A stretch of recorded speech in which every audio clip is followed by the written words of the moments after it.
Hello and welcome back. Pretty much we have seen the method and how to declare methods. Also, we've worked with variables in this different method that we've declared, and we also looked at passing parameters, passing variables in our method or declaration. I gave an example of one of the built-in subroutines, one of the built-in functions that takes in parameters and pretty much works on the parameter and give the required result. Now this math.square root function, if we are to check its method signature again, we'll discover that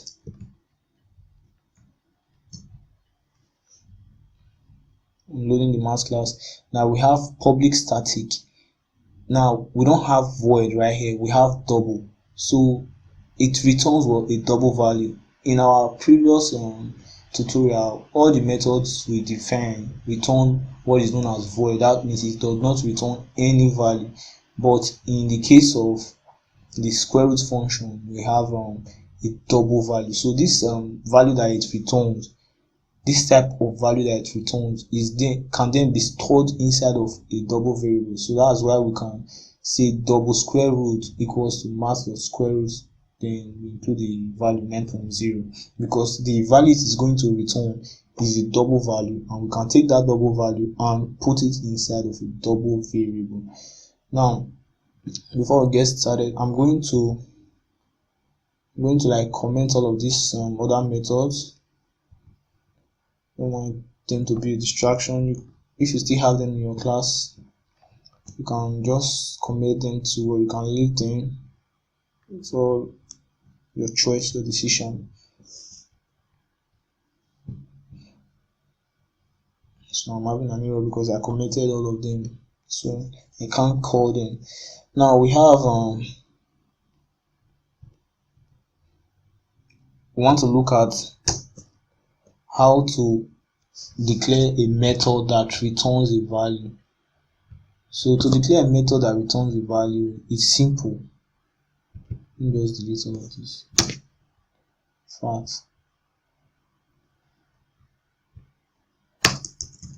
Remember, we declared a method that can take in parameters, that can even take in multiple values. That's when we looked at the arity method. Here we included the 3 period sign inside of the method in definition.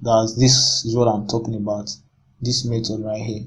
So this method is known as method arity because it takes in a number of values.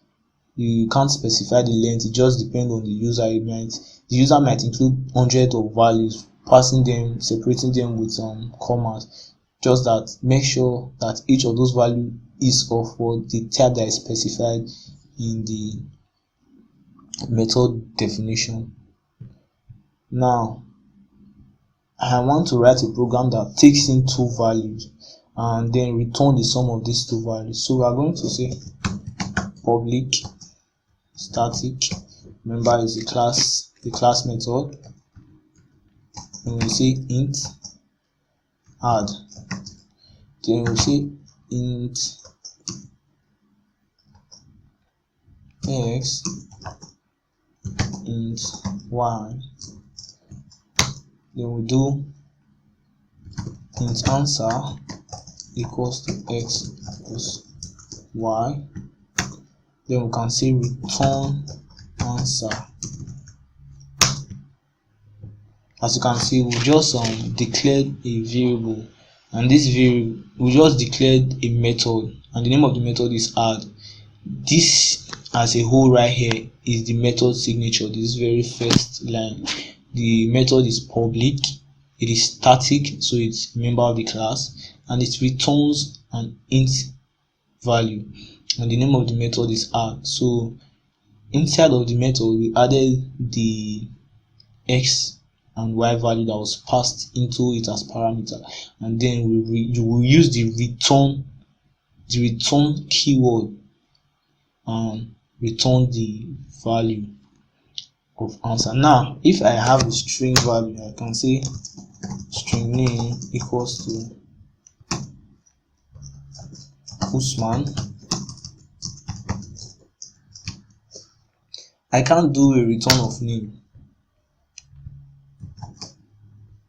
The reason is because I've specified already in my method definition in the signature that the value I will return is a legal value of type int. So for that I'll have to change it to answer.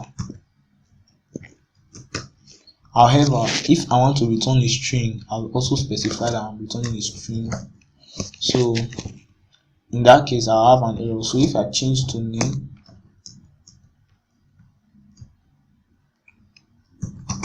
because name is a value of type string, is a variable of type string right here, I can return the value of name. Now I want to leave it in the normal format. We are returning an int and we are returning answer. So when I come over to my main method and then I declare two different variables of type int, I say int x equals to 7 and y equals to 9, and then I call the add method x, y. I can assign a variable the value that is returned by the add method.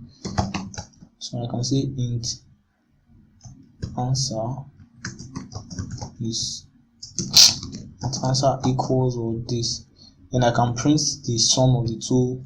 I can print out the value of answer by saying the sum of plus x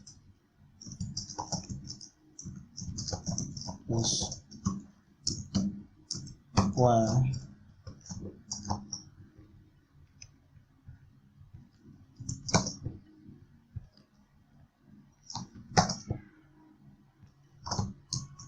is equal to answer.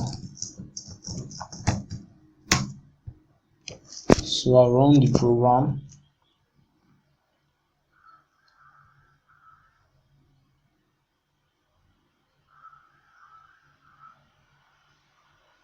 As you can see, the sum of 7 and 9 is equal to 16. I'll run the program one more time.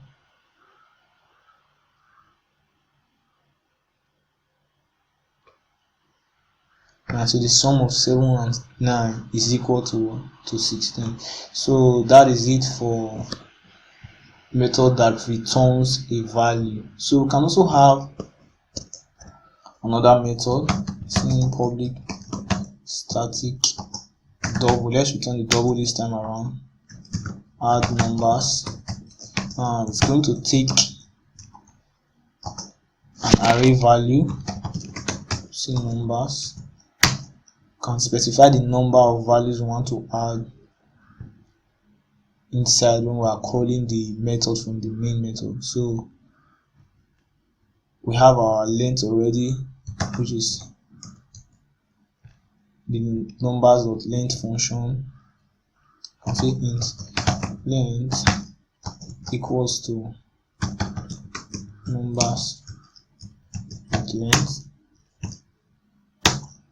You can use a for loop to go through the list inside of the array. It's less than length.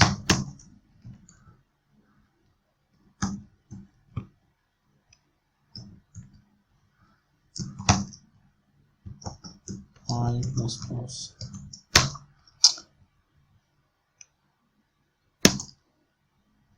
I'll define a sum variable here, equals it to 0, and then I can say sum is equal to sum plus numbers at index I. Then at the end of the day, I'll just do return sum. So that's it. I'll do a double. Sorry for that. We're returning a double, so we have to make it a legal value of type double before returning it. So sum is of type double, and yes, that's it. I'll just typecast this number to be a double. It doesn't really matter because double can also hold values of type things, so there's no big deal in it. So we'll return sum, and to call this method we are going to say int, we are going to say add numbers. I'm going to pass the different numbers 5, 10, 15, 20, 25, 30. You see, we can assign the value that is returned to a double variable. We're saying double return answer equals to add numbers, and we include the number that is going to return. So we are going to print out the value of returned answers by saying the value of the value returned by the addition of all the numbers is plus returned answer. So I'll run the program. We are going to have the sum of all this number printed out in our console. So as you can see, we have the value returned by the addition of all the numbers is 105.0. So we have 5 plus 10, 15 plus 15, 30 plus 20, that's 50 plus 25, 75, and then plus 30 again. We have 105. So the values that you pass inside of an array, you can process the values.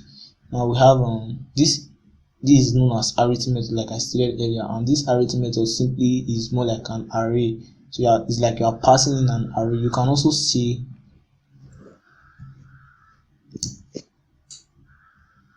include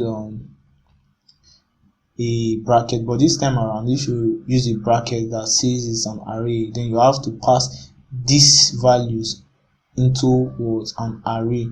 So I'm going to undo the stuff and leave it like it was before. So that was it for return statement. So to return, you just have to include return and then you pass the sum. In this case where we have return answer, we can remove the whole of int answer. We don't need to declare it and just say return x plus y. So we can remove this because we just have a single statement. It's not really ambiguous, let me put it that way. So that's for return statement, and that's pretty much it. I guess you can go over to the website, get some questions, and keep on practicing, and then you get good at method. So thanks for watching. Please, if you are yet to subscribe to this channel, please do so. Give me a thumbs up and also turn on the notification bell. Thanks and peace out. Catch you in the next one.